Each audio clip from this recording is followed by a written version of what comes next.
Aujourd'hui les amis, nous allons parler de Loki saison 2, de She-Hulk ou encore d'un personnage d'Eternals, en passant par Spider-Man No Way Home. Les amis, bienvenue à toutes et à tous dans cette nouvelle vidéo consacrée à la news, les news qui sont sorties récemment et surtout les news les plus croustillantes, enfin celles dont j'avais le plus envie de parler. Écoutez les amis, directement, si la vidéo vous intéresse et vous chauffe de par la miniature ou même parce que vous kiffez, eh bien n'hésitez vraiment pas à mettre un petit pouce bleu à cette vidéo, moi ça m'aide et puis ça fait toujours plaisir. En commentaire, préparez-vous à dégainer un petit peu votre news, votre avis sur les news qu'on dit, voilà, n'hésitez pas à réagir, etc. Et puis je pense qu'on est directement parti pour décrypter et théoriser sur ces petites news. Let's go.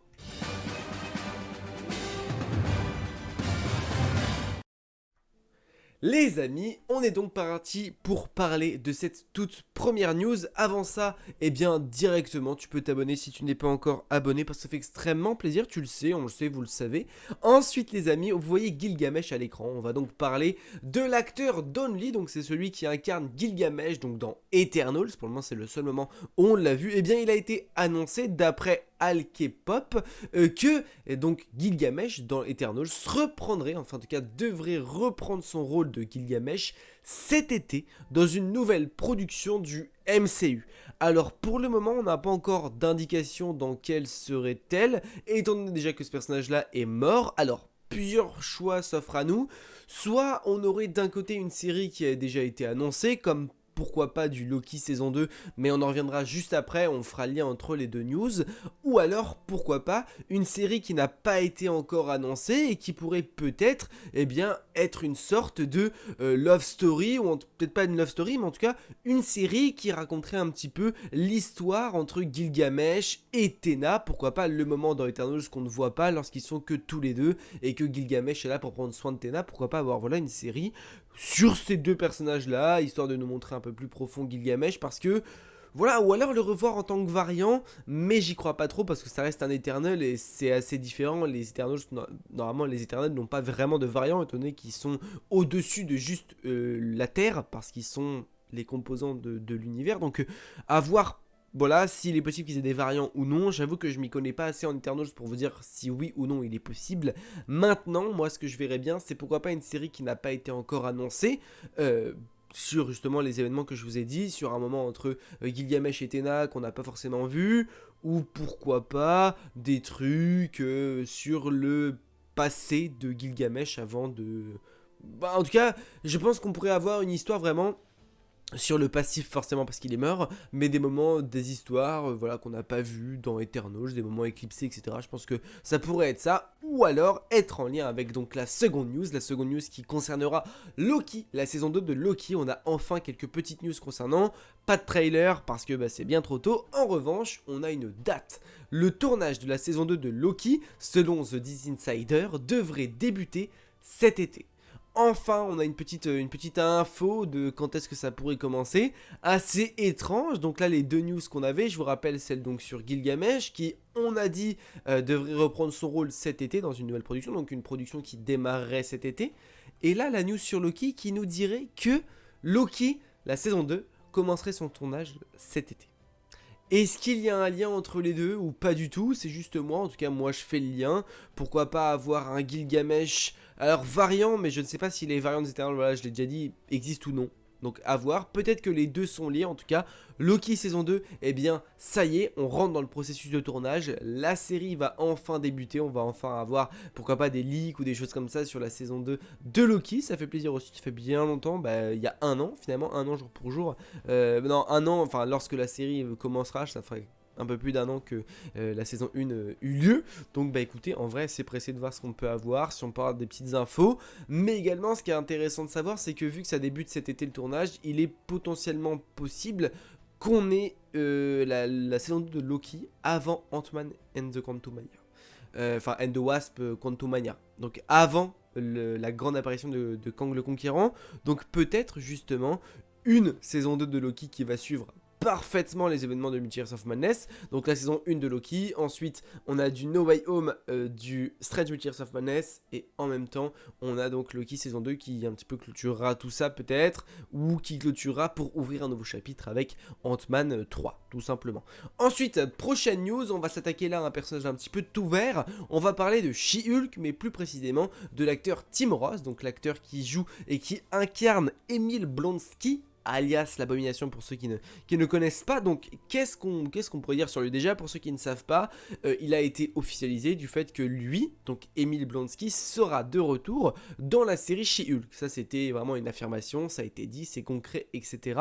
Mais on a également quelques petites infos, parce que dans Shang-Chi la légende des 10 anneaux, on l'a vu, en tout cas on a vu l'Abomination dans le film avec un nouveau design, etc. Voilà, comme ici, très changé relativement, voilà, avec une nouvelle apparence. Enfin, on voit qu'il a évolué, mais on se disait, bah ok, il est toujours en Abomination, on le retrouvera dans She-Hulk en Abomination. Eh bien, selon The This Insider, encore une fois, l'acteur devrait revenir en partie sous forme humaine dans la série She-Hulk. Ça veut dire qu'on va le revoir en Emil Blonsky.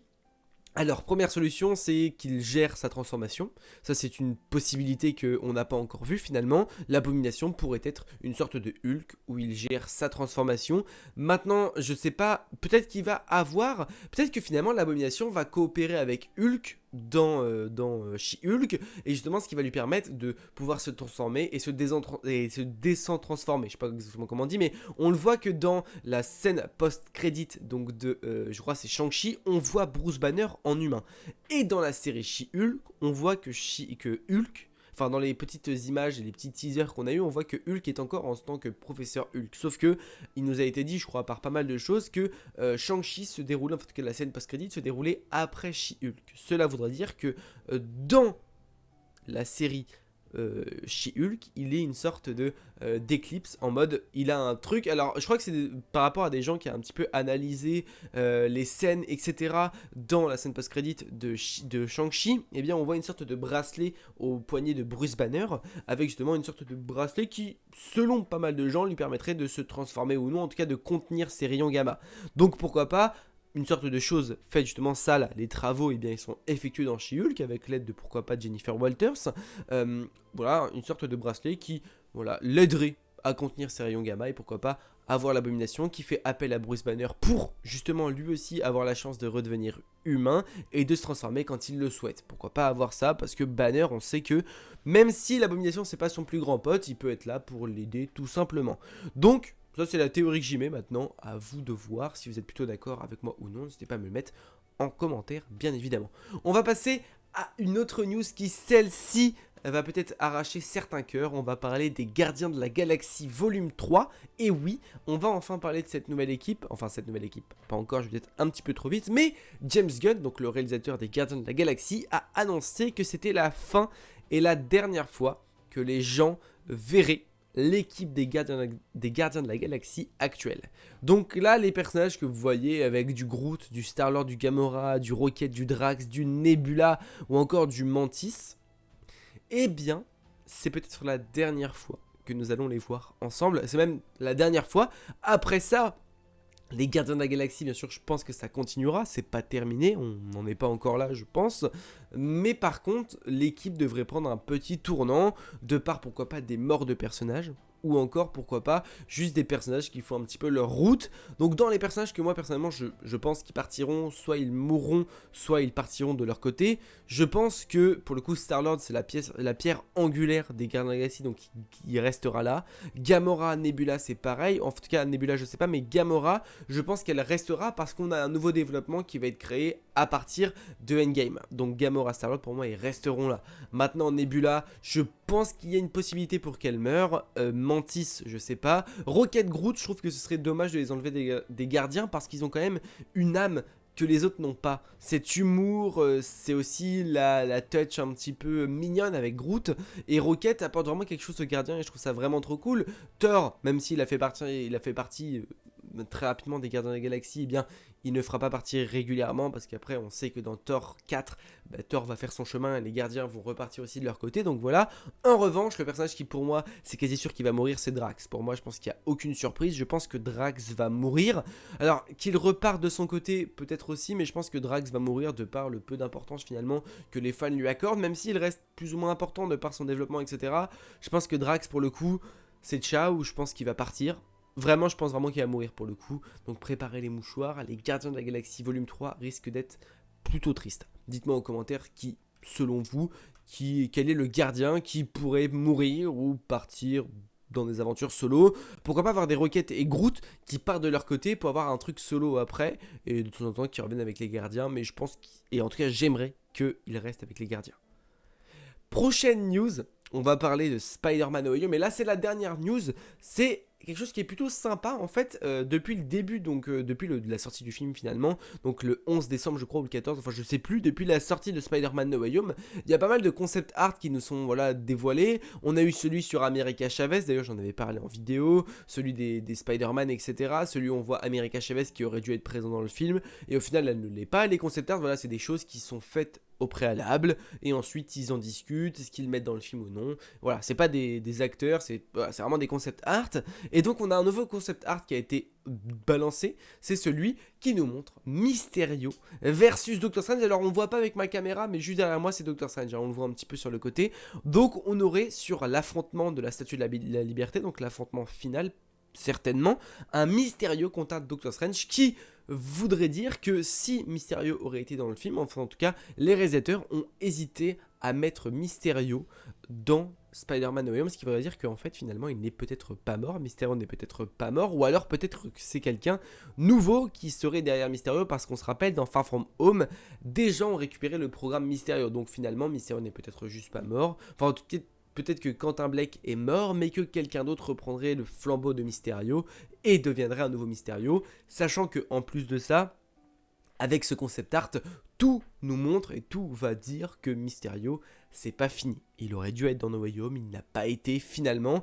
Ça aurait pu, d'ailleurs j'ai vu pas mal de choses tourner, du fait que ça aurait pu être le 6ème méchant, Mysterio, ils étaient entre Mysterio et le Rhino. Voilà, c'était les deux méchants qui auraient pu compléter la 5, les Sinister 5 pour faire les Sinister 6. Voilà, c'était vraiment les deux méchants un petit peu où ils hésitaient, et au final, bon bah on n'a eu aucun des deux, mais ça montre que Mysterio n'est peut-être pas mort dans l'univers de Spider-Man, et peut-être qu'on le reverra par la suite, qui sait. Les amis, écoutez, je pense avoir fait le tour de ces petites news plutôt sympathiques. Voilà, des news, des concept art, des petites choses assez sympas. D'ailleurs, si la vidéo vous a plu, on n'hésite pas à mettre un petit pouce bleu parce que ça fait extrêmement plaisir. On n'oublie pas également qu'on peut s'abonner à la chaîne YouTube pour toutes sortes de contenus farfelus. D'ailleurs, en février, je vous l'annonce officiellement, normalement fin février ou peut-être mi-février, c'est le grand retour de quelque chose qui me tient énormément à cœur. Voilà, je vous tease un petit projet, mais en tout cas, ça risque d'être l'un des concepts phares de la chaîne. Donc on n'hésite pas à s'abonner et à activer la cloche pour ne pas louper cette vidéo lorsqu'elle arrivera. Ce sera ce genre de vidéo là, pas plus d'une fois par mois, c'est-à-dire que c'est quand même quelque chose d'assez conséquent et d'assez gros. Donc voilà, pour ceux que ça intéresse, on n'hésite pas à activer la cloche pour ne rien louper, ça va juste être génial. Et puis bah écoutez les amis, en commentaire, dites-moi votre avis un petit peu sur ces news là. Également votre avis, pourquoi pas, sur d'autres news que je n'aurais pas parlé, ou des choses que j'ai parlé, évoquées, vos théories sur chacune des news. Je suis Maxi Preneur, sachant que je lis un petit peu les commentaires, etc. Donc n'hésitez pas à me dire. Les amis, n'oubliez pas, mais de grands pouvoirs impliquent de grandes responsabilités. Je vous fais des bisous. Ciao.